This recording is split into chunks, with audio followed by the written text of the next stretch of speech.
Notre Dame fans, welcome to a special edition of the Irish Breakdown podcast. My name is Brian Driscoll. I'm the publisher at irishbreakdown.com, and I'm joined today by the director of recruiting at SI All-American, John Garcia, and we are going to talk about Notre Dame's 2021 recruiting class. John, thank you for being on with us today here on a Saturday, day before the Super Bowl.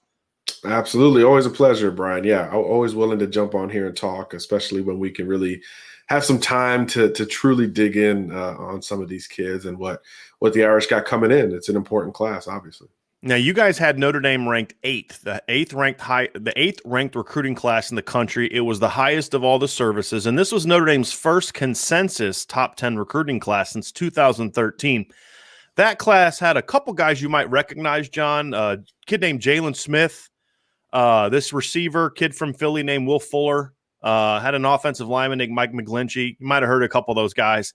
Yeah. Pretty good class. This class, obviously, a little different class, but you guys thought very highly of it. Now, I want to, before we begin, obviously not as many people are familiar with our SI All-American, which is our new venture with Sports Illustrated, which is our recruiting service. You guys do things a little bit differently, John. You, like me, have a football background. You played college football. You've been an analyst and an evaluator of talent for a long time. When you look at the other services, their recruiting classes are basically generated by a point system that is divvied up. You guys look at it more from a sort of coaching GM type of standpoint, where it's more about the bigger picture. So just before we kind of put into context your ranking of Notre Dame and the players, just to explain to the people how you guys go about ranking players and ranking classes that makes you guys, in my opinion, stand out. Well, it's all one and the same, and I think that's the biggest difference with us. So we have our SI 99 rankings, obviously the top 99 players in the country. Notre Dame, grabbed 5 of them in this cycle. So we rank the classes the same way. It's based on a college projection, which is, I think, a big difference between us and some of the others. And really, it's from, like you said, it's from a football standpoint, a coaching standpoint. Look, do we look at measurables? Yes. How much do we look at them? Maybe not as much as you'd find elsewhere. And then when it comes to the class rankings, not only is it an accumulation of those kids we've already evaluated and ranked, but it's premium position guys, right? Left tackle, corner, quarterback, defensive line, pass rusher, and then how the team's filling needs. Because if you've got great quarterback play every year, if you're Clemson, let's say, and you signed 3 quarterbacks this year, we're not going to reward that the same way we would reward a program like Notre Dame, who is maybe going to have some transition at the position and signs one of the premier quarterbacks in the class. We're going to give Notre Dame that benefit of the doubt. So our player rankings are subjective, and our class rankings are subjective, because that's the way that we can kind of make it organic on our own end. So all of it really does go hand in hand. How well are teams addressing their needs? Are they still bringing in these premium position guys? All of those factors are rolled into our final rankings, and Notre Dame was kind of a no-brainer top 10 program for us for a while. Even, I think, on the debut rankings, and then as we updated every month, Notre Dame was right there, between 5 and 10. And I think 8th was about the lowest you guys had Notre Dame. And it just because a guy here, a guy there signed on the last signing day that just moved people up. But it was, right, which means it was the gap between Notre Dame and program 7 and 6 is not enormous. It came down to, to one guy here or there. And, when you look at this class, John, you talked about meeting needs. I think the first thing that stands out to me about this Notre Dame class is balance. There's really not a position you look at and say, boy, they came up short. They didn't get enough numbers, or they didn't get a guy that could be a starter down the road. The balance of this class, to me, really stands out. I agree. I mean, for us, I always kind of start it with quarterback and then the trenches. Like, that's where my view, of a class always sort of shifts from point A to, okay, like where's the depth here? And obviously we know Notre Dame every year is going to sign basically a starting offensive line. And that's never a bad thing. Like that's not something, if you stack those back to back, we're never going to hold that against you as a program, because it's not like quarterback where there's only one spot on the field. Obviously every great program has young offensive linemen either starting or contributing in a major way. So that's, again, why the subjective part of it kind of makes sense for us. And in the trenches, you do see a lot of that balance that you're talking about. They can literally trot out an offensive line from the guys that they brought in. Obviously, Blake Fisher's the one we're highest on. He's the SI 99 member of the group. But when we were doing positional rankings, top 10 guards, top 10 tackles, etc., Rocco Spindler was in that conversation. Other guys were in that conversation. So the offensive line group is obviously incredibly strong. And then on defensive line, we've got Gabe Rubio higher than anybody. 49th. We love the kid. I mean, he's actually the highest ranked, Notre Dame signee, which will be interesting to look at in hindsight. But we love what Gabe does. Obviously, like everybody, for the most part, had a condensed senior season, but still really dominant in the state of Missouri, which is what you would expect from a prospect like this. Can really play inside or out. Really interested to see how his frame develops over the next few years. Is he going to be, a big 300-pounder who just looks a lot lighter because of his body composition, things like that. So I love what Notre Dame did in the trenches. Obviously, at quarterback, Tyler Buckner is a guy I'm sure we're going to talk a lot about, and he's going to be the most polarizing in this class. But I think his ceiling, if we're just talking about the positives, if we're just talking about where he could be, is right there among the best quarterbacks in this class. His top traits are as good as any quarterback's top traits in a great quarterback class like we just saw with this 2021 cycle. The production is there. The athleticism is there. The arm is big. The mechanics and all that will be figured out, I would imagine, before he sets foot, in Notre Dame Stadium. So I'm really high on Tyler Buckner, despite, no senior season on the field and whatever we saw at the Elite 11. John, how challenging was that for you guys I mean, this was a unique year. I mean, I'm doing a breakdown. We're talking about Notre Dame's class, and I'm like, boy, I would have loved to have seen Ryan Barnes as a senior. I would have loved to have seen, Tyler Buckner as a senior. I would have loved to see this other guy as a senior. There were so many kids and you think about Prince Collie, for example, who Notre Dame signed. You guys had him ranked as the 50th best player in the entire country. He was a consensus 3-star recruit. SI All-American doesn't do star rankings. This is for he was not in your the first SI 99, Nope. Which came out before the fall. He was a guy that was considered a consensus 3-star recruit, didn't have a big offer list. Notre Dame identified him. He goes out as a linebacker, rushes for 1,900 yards, 31 touchdowns, and becomes one of the best players in the country. You guys jump him up to 50th. How many other players might have had that chance to do that, or might have kind of showed some chinks in the armor as seniors? How challenging was it for you guys to put together this? It's kind of like, hey, we're going to do rankings for the first time. Oh, here's a curveball. Half of the kids aren't going to play. How challenging was that for you guys to be able to put rankings together with, a big chunk of the kids not getting a chance to play as seniors? Yeah, some great states didn't play. California, North Carolina, Virginia, some states where we really spend a lot of time digging into top prospects. So that was definitely challenging. We wanted to try to find the balance of rewarding the kids who did it as a senior, who made that jump, like a Prince Collie. Quarterback Jackson Dart out of Utah was another one who had a huge jump.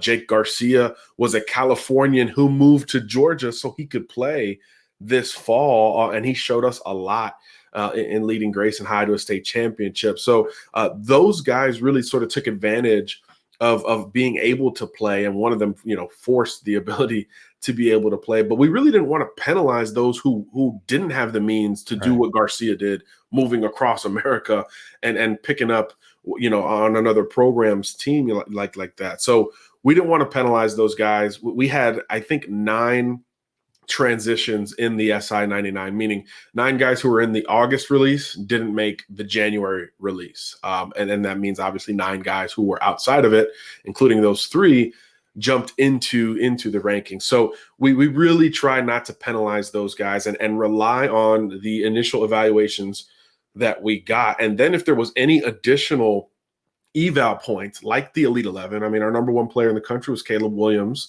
We got that last sample of what he can do at the Elite 11, and it was sort of enough for us. And obviously we did a blog with him every week, so we had a little bit more insight on what he was doing. So it was a lot of that. It was a lot of social media sort of scouring, trying to figure out what some of these Californian, DC, North Carolina, Virginia prospects were doing when they didn't have football. Were they able to showcase their athleticism or talent somewhere else? If we had frame questions, could they verify that digitally? We saw a lot of kids taking pictures on door frames, right?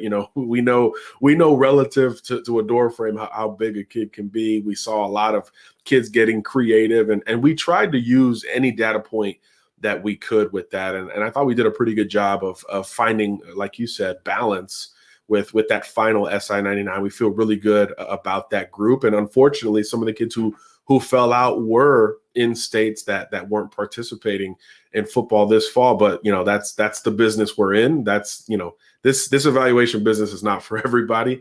And you got to make some of those tough calls. And we thought we found good balance and really tried to, just talk about the highs and lows of the evals, not so much what they did in 2020. So let's talk about Tyler Buckner. You've talked about the importance of quarterback. Anyone that follows college football the last decade understands if you don't have a big-time quarterback, at least a guy that plays like a big-time quarterback, you're not going to win a championship. That's been an issue for Notre Dame, not necessarily recruiting top players, but more so developing top players. But we are going to focus on the recruiting aspect of it. You guys really try to balance when it comes to ranking the floor of a player and the ceiling of a player. Buckner is one of those players. You'd mentioned his ceiling being as high as anyone, but the fact that he played one season of high school football is obviously going to ding him. And then, of course, he had the subpar Elite 11 performance where he was working with an altered throwing motion. So those things aside, talk to me about what you see from Tyler Buckner that has you, because you've been this way for a while, John. You've been very high on Tyler Buckner for a long time. You really didn't waver from that based on the Elite 11. It's just more of there's some questions that need to be answered, but you still love the kid's tools. What is it you saw from Tyler Buckner that on film that really made you say, boy, this is one of the better quarterbacks in the country, as you mentioned, in a loaded quarterback class? Well, at first, I just think it's the movement. You have to be able to move as a quarterback in this day and age.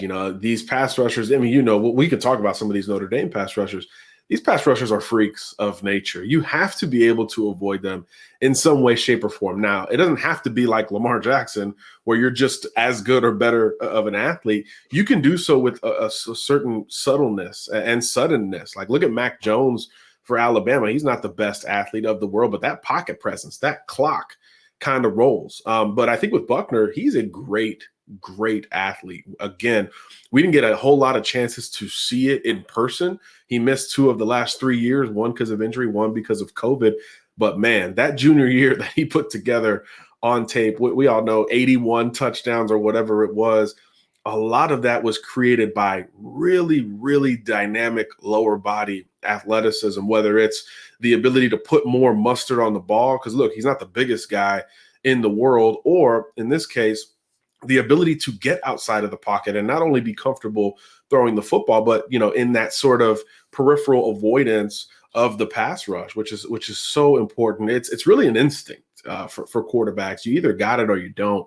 And that's really the first thing that we really loved about Buckner is like, man, this kid is fluid. He's a legitimate athlete. You could see him playing outfield for somebody, in Major League Baseball if that was sort of his career path. I really love his athleticism. And then when you get to the arm itself, when he's right, Brian, it looks as pretty and as explosive and as dynamic as any quarterback in the country. And the production, you reflected that during that 2019 season. He moved up in competition ahead of 2020. He was at Helix High School there in San Diego, where he was going to play some better comp, and he was going to dominate it if they had a football season. Of course, they didn't. So that really sort of hindered our one of the few question marks we had, right? Was what if he stepped up in competition? But history has shown you can dominate small school ball and still be that big time kid. I remember when Derrick Henry was coming out, everybody was wondering,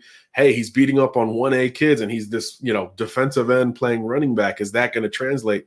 Yeah, it did. If you are Translated still, pretty well. I'd say he's yeah, a pretty good football player at Alabama. If you're dominant, you're dominant, period. It doesn't have to be, you don't want to penalize a kid for where he plays. Brock Vandegrift in this cycle plays very small school competition, but he was dominant, a state championship, and really never slowed down. I mean, that's what you want to see. And that's what Tyler put together during that junior season. And then I think a lot of people are knocking, maybe the interception production and kind of the risk taking he has. He's a gunslinger, right? I mean, that's the trait that he sort of falls under in the quarterback spectrum.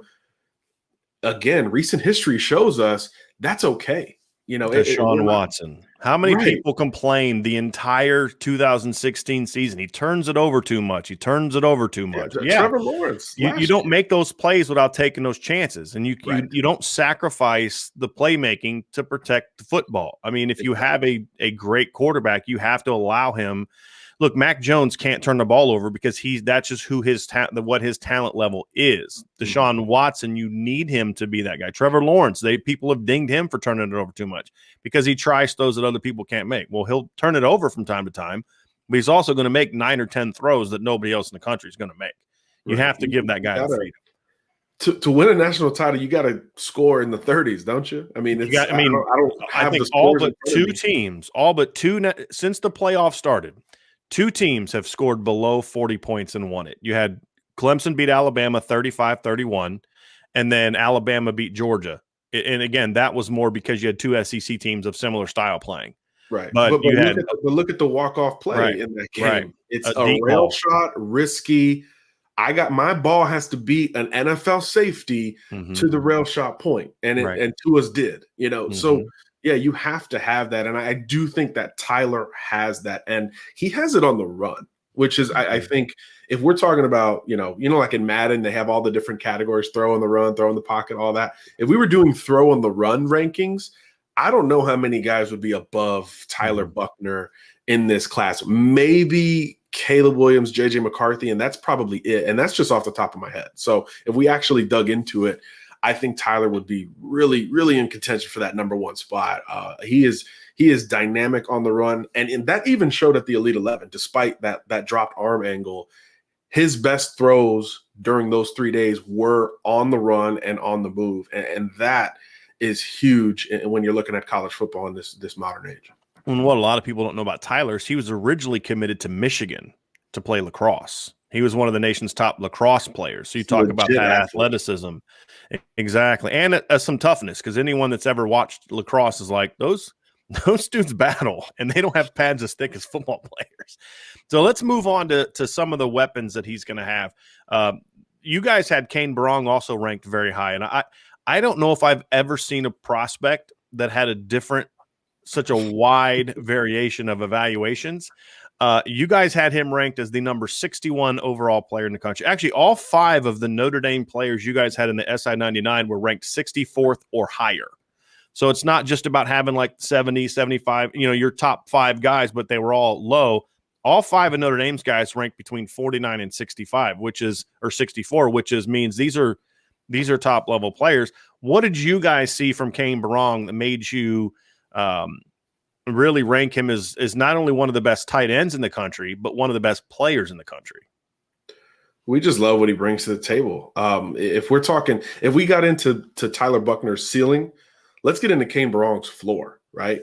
This is a kid who today, Brian, can come in anywhere and compete from a technical standpoint at a position that really is starting to demand more and more. And you don't have to use a lot of imagination to see Kane Barong, playing that traditional tight end, flexed out in the slot, detached as a wing, or as a fullback, a true fullback. He does all of those things very, very well at 6'4", 235 or whatever he's weighing at this point. But really, the beginning of this evaluation was just as purely a pass catcher. And the last few times we've seen Kane Barong live, he was the best tight end in attendance, playing against Power 5 and SEC defensive backs, and not just safeties.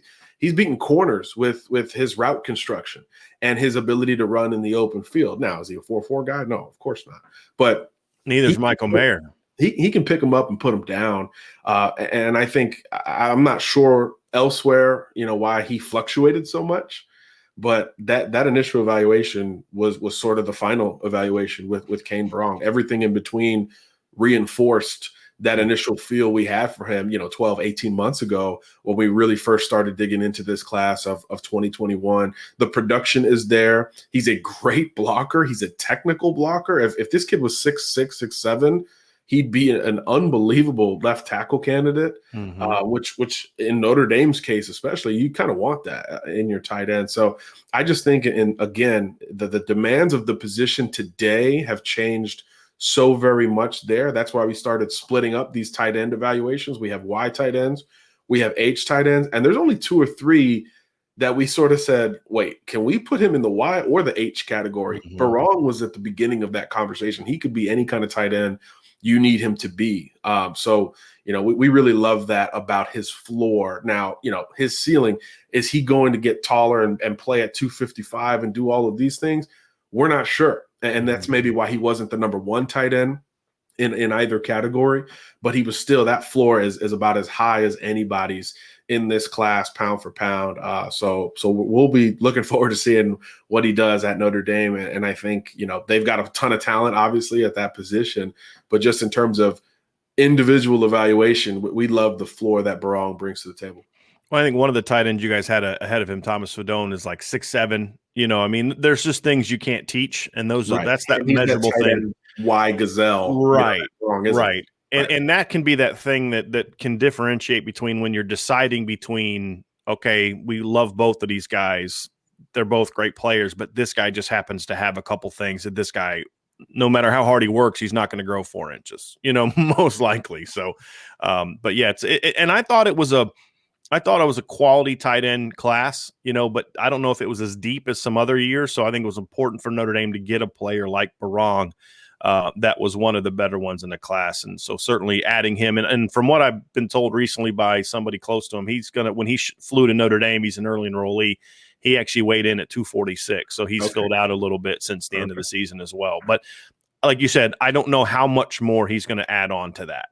I don't see him as a 265 guy like Tyler Eifert when his career's over, to your point about the floor aspect of it. Now, that he's not the only pass catcher that Notre Dame is going to be adding this year. They're also adding Lorenzo Styles, Deion Colsey, and Jaden Thomas, 2 players from Georgia in Colsey and Thomas, and then Styles from Ohio. Just what are your thoughts on this wide receiver class as a whole, John? What does it add to the Notre Dame roster? And is it one of those classes that's going to give Tyler Buckner enough weapons to be able to go out and have if he's able to tap into his potential to be able to be part of an offense that surrounds him with good enough players that they can be an elite offense?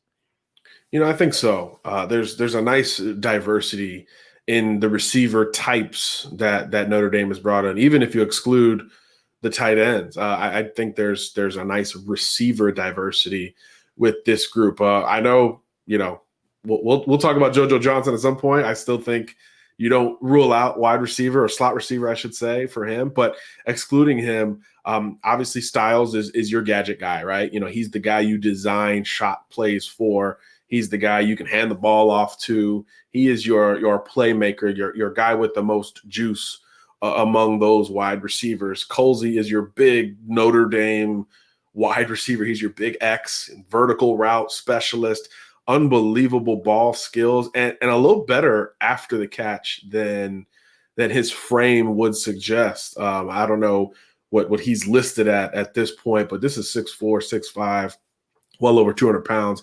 This is your, he's going to, unfortunately for him, he's going to be lumped into that whole Chase Claypool, Miles Boykin conversation, which is probably not fair at this point.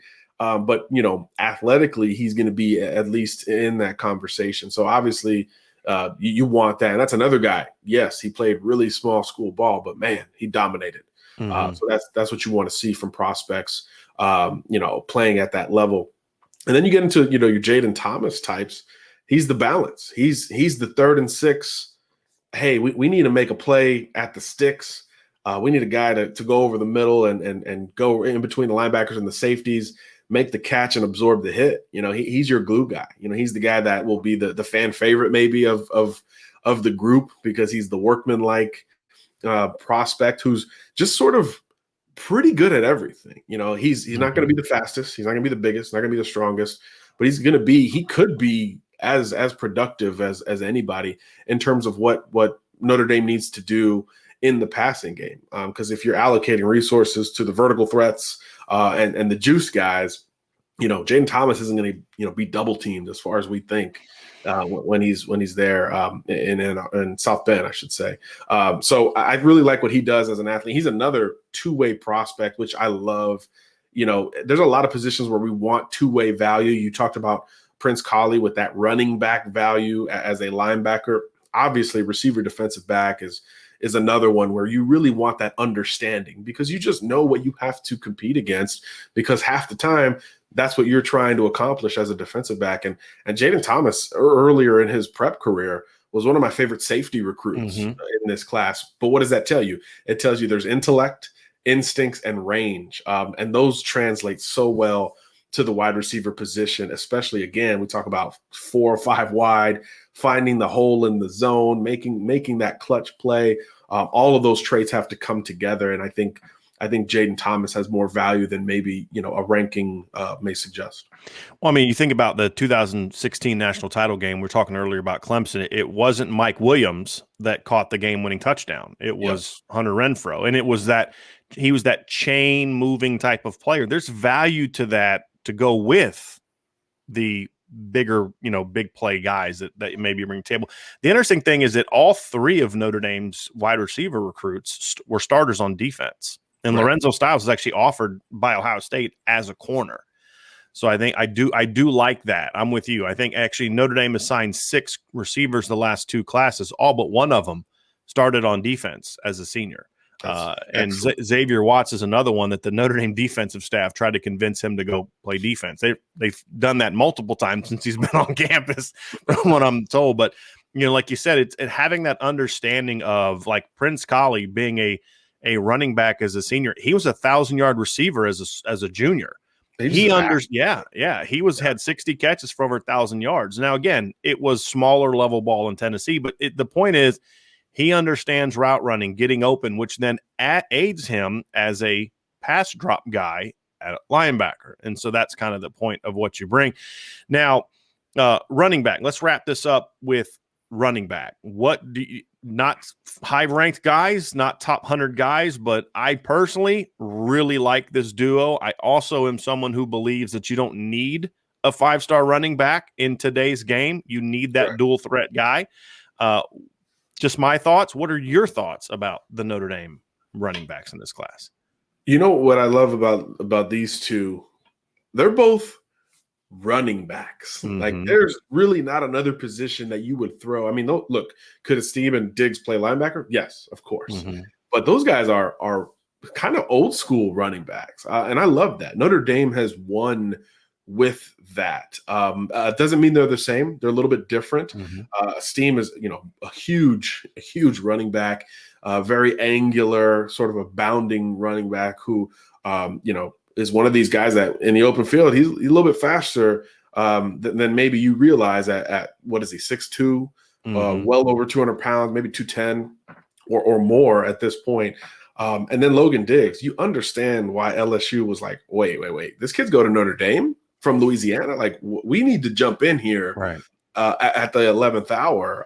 And they did. And look, he didn't sign in December. We're all like, okay, let's see what happens. And he was really nervous and obviously stuck with Notre Dame on Wednesday. But man, fun tape to watch with Logan Diggs. He is a worker, which is at that position you want to hear that label. Whether you're talking about guards, tight ends, running backs, interior defensive linemen, you want that tag on your athleticism. And Logan Diggs is a worker. He's got this physicality pound for pound that I absolutely love and really reflects what Notre Dame wants. I mean, look at Kyron Williams this past year. I think he's got some Kyron Williams in him, maybe not as comfortable in the passing game today as Kyron Williams is, but as a runner, as a pass catcher, I would say, John, that he is more of a traditional running back pass catcher, whereas Kyron was a guy that until his halfway through his junior year was a wide receiver in high school. So that's why he's able to do more lining up in the slot, those kind of things. But yeah, as you mentioned earlier, you said they're running backs.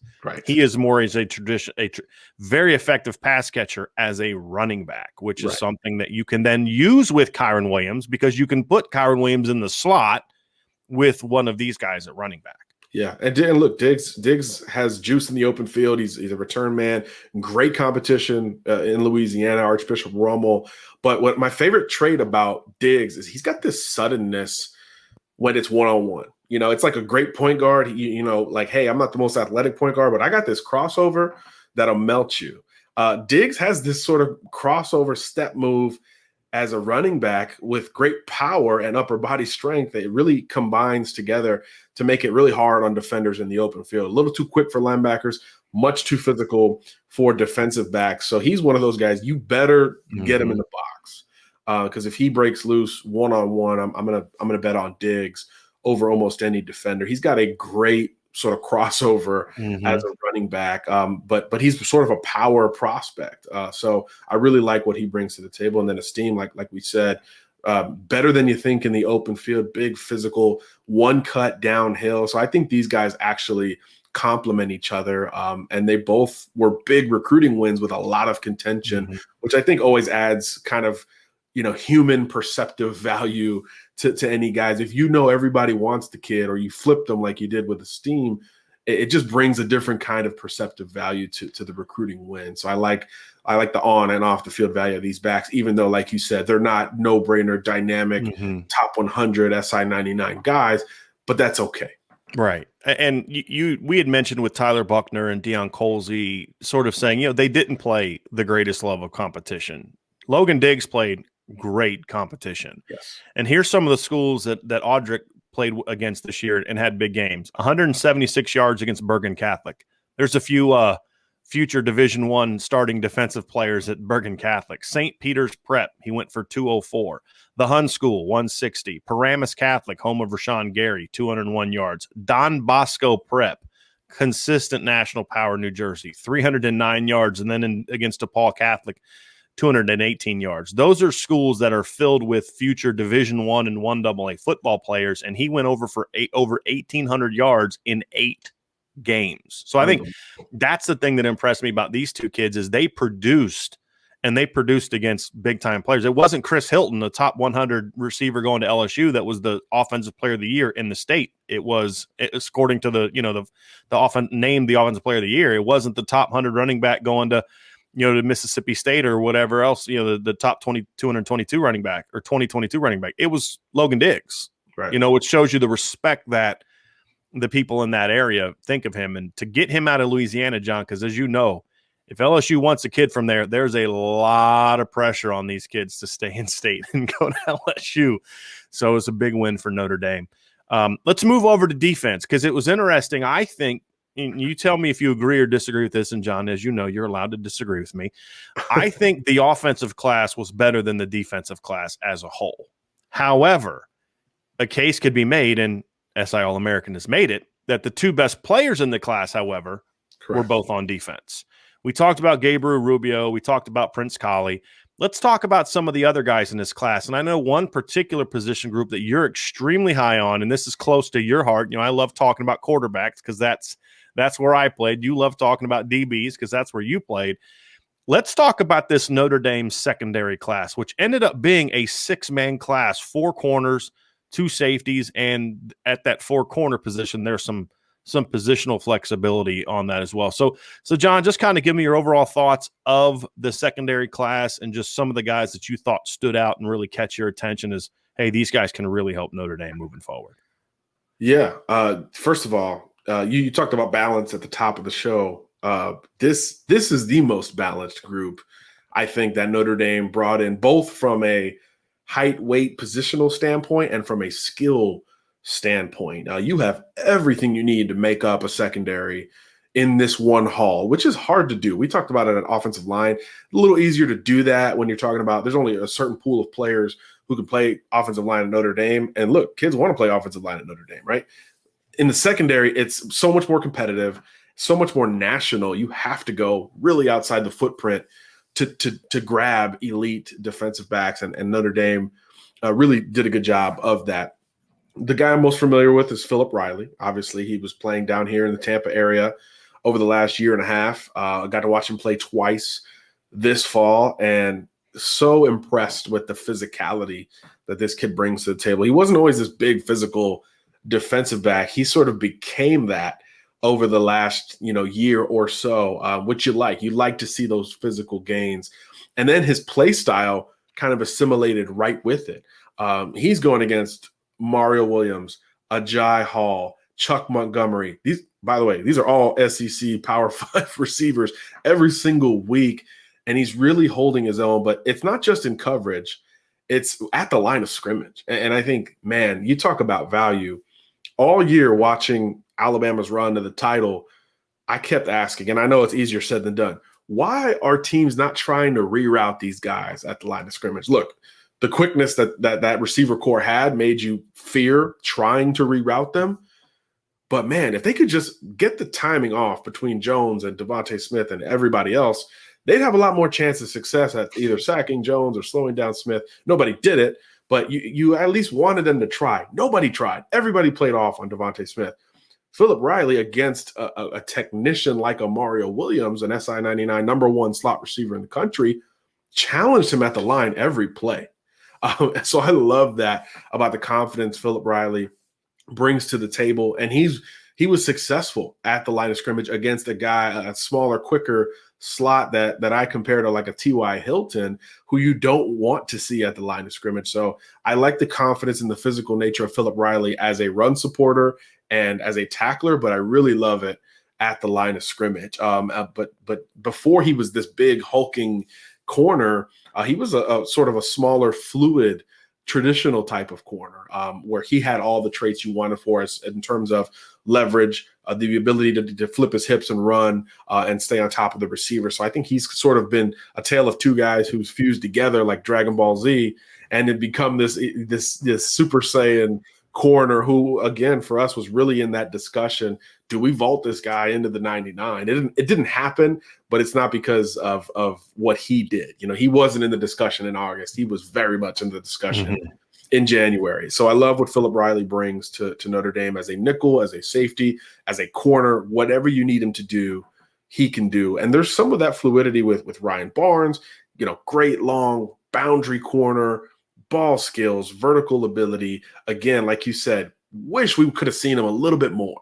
That junior tape was really intriguing, but it wasn't. It didn't bring a finality to that evaluation. So Maryland, again, as we said, one of these states that didn't play ball in 2020, but that junior tape provides a lot of what you need, right? We talked about the quarterbacks pushing the ball down the field, taking those 50-50 risks. Ryan Barnes is one of these corners who can eliminate that and make you get kind of pissed off. Hey, why is my quarterback pushing down the field against this kid? You need that guy who can play the 50-50 ball and play that 9 ball. And then you've got JoJo Johnson. We talked about him. He can do anything you need on a football field. He don't look like he can do it, but he can do it. Corner, nickel, receiver, returner, slot, running back, football player. Again, Notre Dame thrives with those type of prospects. And that was sort of a feel-good story just in terms of from a recruiting standpoint. Indiana kid, you knew he wanted that offer and he just sort of worked for it. And he earned it, definitely earned it in 2020 and got rewarded with that scholarship. There's traditional safeties in this class. Justin Walters, love him. Big physical range, all the classic safety traits that you want there. Definitely needs to fill out a little bit more, and he'll do that at the next level once he gets into that D1 strength and conditioning and nutritional program. So again, that's what you need at that position. We know Notre Dame has the safety evaluations have been as good as any school in the country. And look, again, this is part of what we do as evaluators. there's certain programs at certain positions that you kind of trust. Does it influence you as an evaluator and as someone who's ranking prospects? Maybe, but that's okay because we're human. It should impact you. My favorite thing to tell a recruit or a recruiting fan is everything is a data point. Everything. And if we're talking about quarterback evals at Clemson, I'm probably going to trust that a little bit more than quarterback evals at Purdue or something. So let's trust what Notre Dame does at safety and tight end and offensive tackle to a certain degree when we evaluate. Because that should factor in. Call it a cop out, call it what you want. It's a data point. Sure. If I know Bill Belichick likes a kid's work ethic and floor, shouldn't that influence me a little bit? So why not trickle that down to the collegiate ranks? Let's trust the guys who are very good at this, and let's not act like we're the only ones who can make these calls. Sure, no question. And to me, that was one of the reasons that I initially did a deep dive into Ryan Barnes, because you see the 3-star ranking, and then you look at the offer list, and it's Clemson, it's LSU, it's Georgia, it's schools that don't often come up to Maryland just for the heck of it, and you start to think, and then you dive into it, and he's a guy that I absolutely love on film. We've talked about that before, John. And, I felt the secondary class from a perception standpoint. Again, you rank this as one of the best secondary classes in the country. I believe you guys, at one point, had it in the top 5. That was before they got Kerry G in the class and before they got JoJo Johnson. Right. I think what hurt it from a perception standpoint was the fact that 3 of the players in the class didn't get a play this year. And you look at Ryan Barnes. Chance Tucker's another guy that I was really looking forward to watching as a senior to see kind of if his game would take another jump forward. And then Justin Walters is another guy that I thought, because he committed to Notre Dame so early, got a little bit overlooked. I would have loved to have seen kind of because I've heard he's up to 185 right now, like you talked about. He was about $170, $175 as a junior. What would he have looked like as a 185-pound senior? What would our conversation look like? And we can't answer that question. And that's what makes this, like you said, a very, very challenging season for Notre Dame, but a very, very strong class. Let's wrap this up, John, by just talking about the Notre Dame defensive end position. Now, this is one of those positions where you kind of have to trust the evaluation. And when you look at what Notre Dame has done on the defensive line, Notre Dame's had one of the 5 best defensive lines in the country, according to Pro Football Focus, the last 3 years. And they've done it with one guy that was a highly ranked recruit. That was Dalen Hayes. Julian Ekwara was not a top 200 recruit. Khalid Kareem was not a top 200 recruit. Their starting defensive tackles were 3-star recruits. They flipped Adetokunbo Ogundeji from Western Michigan, right? Isaiah Foskey was not a top 200 recruit. And yet they've been able to put out top defensive lines every year because there is a process of evaluation. They look for, like you talked about, they look more at ceiling than they do floor at defensive end, because they're not going to go down to Florida and get, Dallas Turner. They're just not going to beat the SEC schools for him. They're not going to go get Corey Foreman from California. And that those guys aren't coming to Notre Dame. So they find those high ceiling guys, and it's worked out well for them. And so that's what we saw from them again at defensive end this year with Jason Onye, Will Schweitzer, and Devin Upau, which is not highly ranked guys. Decent offer list, but nothing to blow you away. Flipped Schweitzer from Nebraska, flipped Upau from UCLA, and Jason Onye was the guy they beat Penn State for. So here's one thing we can just eliminate and just say this applies to all 3 of these guys: tall, long, great frames, right? Beyond that, what are your overall thoughts of this defensive end class? Well, and you have to start there on purpose, Brian. When you're talking about edge guys, and we talked about it when we were talking about the offensive line, these guys are scary. These guys are scary to deal with, but they can be like, there's different levels to that, but it really does start with the frame. You need that height and that length. And I think all of these guys bring that to the table. The kid from UCLA that they flipped, I thought was actually really intriguing. Again, we keep talking about it, kid who didn't get to play in 2020. That evaluation I thought was really interesting from the Notre Dame perspective, because he provides a little bit of balance. He's got this basketball body, 6'5", what is he, 215, whatever he is. How do you say his last name again? According to Notre Dame, it's Upau. Upau. Yeah, they sign way too many defensive linemen whose names I don't know how to pronounce, and I think they do that on purpose. I love it. I love it. I think Upal's got some really nice balance, really great length, and his ability in space I thought was really instinctive for a guy that tall. I think we we get into measurables and all that, and that's fun. But these tall guys got to come down to make plays against quarterbacks who are getting smaller, running backs who are getting smaller, slot receivers, tight ends who are all getting smaller in terms of just the influx of talent coming in. So 6'5", 6'6", to be able to get that low center of gravity and make plays at the point, I thought on his junior tape with Upal was really impressive. I think when we're talking about just the overall edge rushers, Schweitzer is more of your conventional, hey, he's going to set the edge. He's going to be able to play in space if you need to some degree. He can reroute tight ends for you. He can rush the passer outside, maybe inside as he fills out a little bit more. And then I think when you get to the other kid, I think that's where you start to get into, okay, if one of these guys is going to sort of figure it out down the road, I think it's Onye. Again, I don't think Rhode Island played in 2020. So, and he only had 2 years of high school football under his belt anyway, which makes he went to Bishop Hendricken as a basketball player. And that's where you talk about, again, the translatable things. We've seen a lot of basketball players make that switch and start making a lot of money playing the game of football. And I'm not saying Onye is this first round draft pick or anything like that, but when you talk about the frame and how he's filled out that frame in a very short amount of time, now you start to say, okay, did we miss something here? Because when you start to see that tangible turnover in a very short amount of time, you know that things can escalate pretty quickly. I remember Quinnen Williams coming out of Birmingham was like, he was like 6'4", like 250 as a high school senior. And Bama flipped him from Auburn, but it wasn't like a banner win.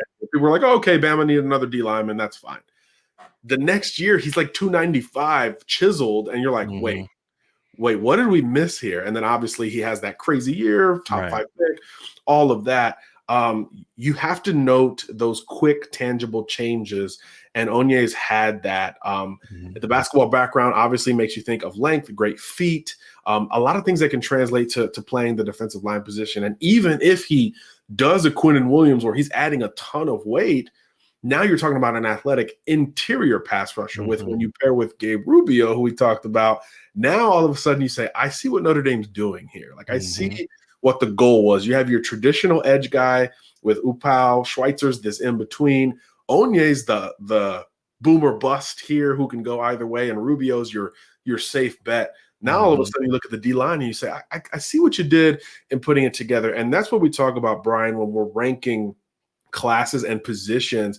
You can't just sign 4 elite edge rushers and be like, this is an awesome D-line class.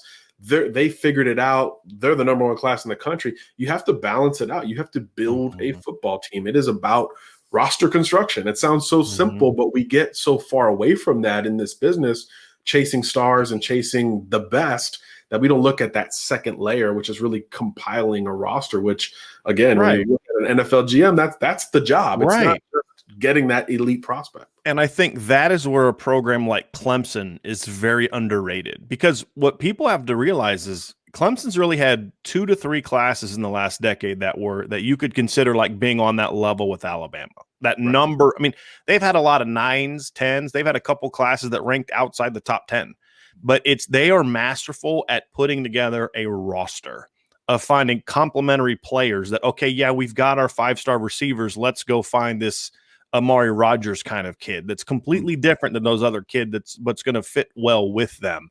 And I think that's important. And that's something that you can often, that's why Florida State ranks so high every year, because they sign these highly ranked DBs and receivers, but they always fall short on the offensive line. They fall short at quarterback. They fall short at too many positions to where, they're going to rank high because they get these 5 stars that equal X amount of points. And that's how those rankings are put together. But Tennessee's another example. UCLA's another example. They will load up year after year at specific positions, but because they're always falling short at other positions, they end up, not being very good when it comes to winning. And I think that's an area also where Alabama has very underrated. Before Alabama was landing 5-star after 5-star, they were masterful at putting a roster of players together. I mean, their 2 starting edge rushers on their first title team were a 2-star and a 3-star.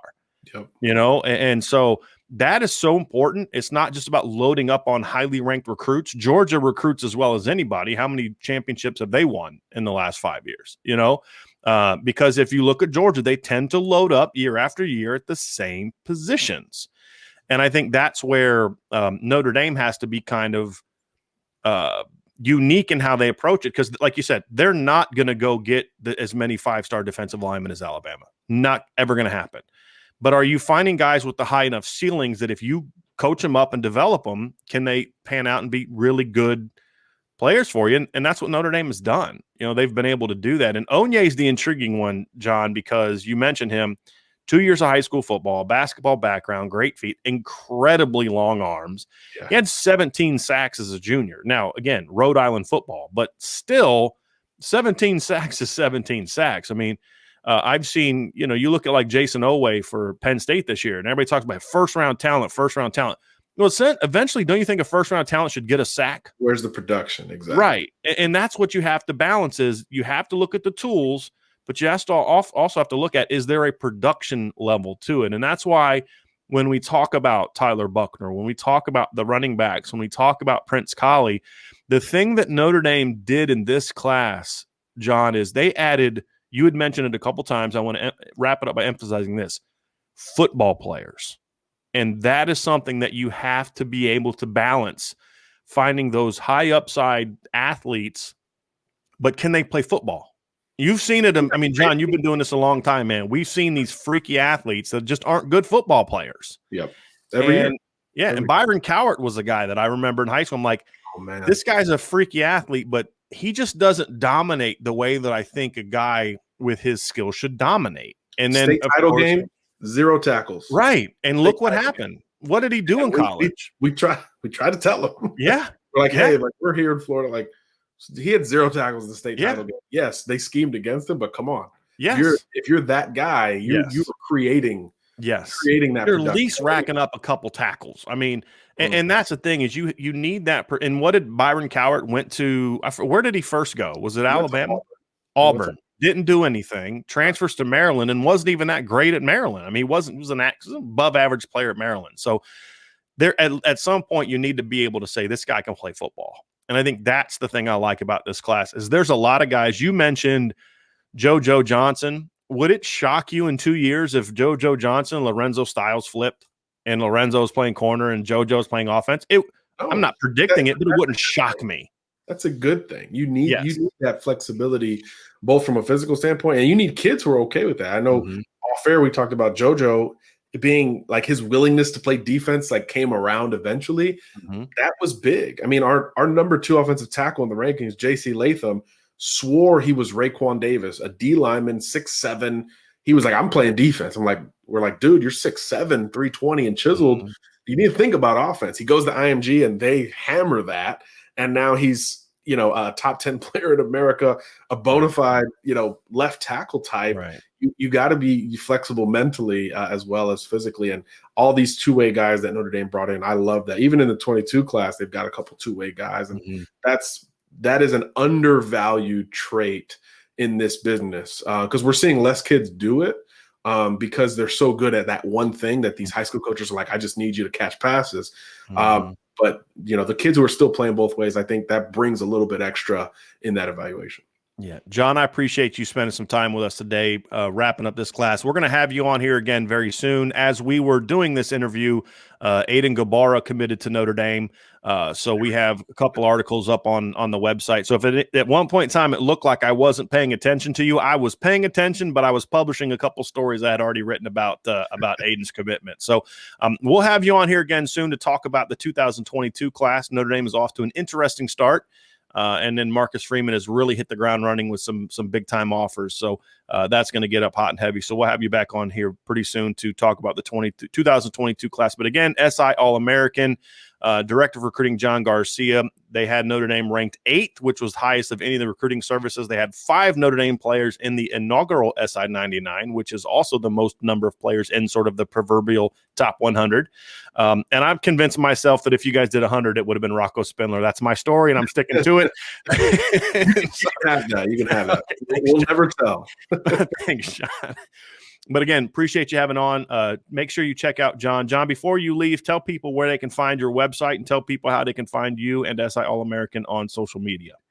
Yeah, at SI All-American on all social media, Twitter, Instagram, Facebook, all of that. SIAllamerican.com. We've got college football and college basketball recruiting coverage. We do things a little bit differently, as Brian has so eloquently laid out.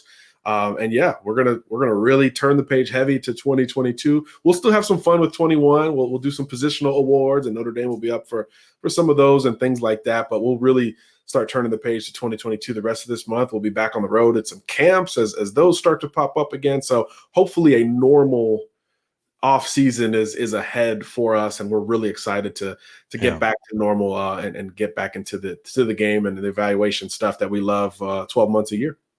Thanks for being with us, John. Anytime.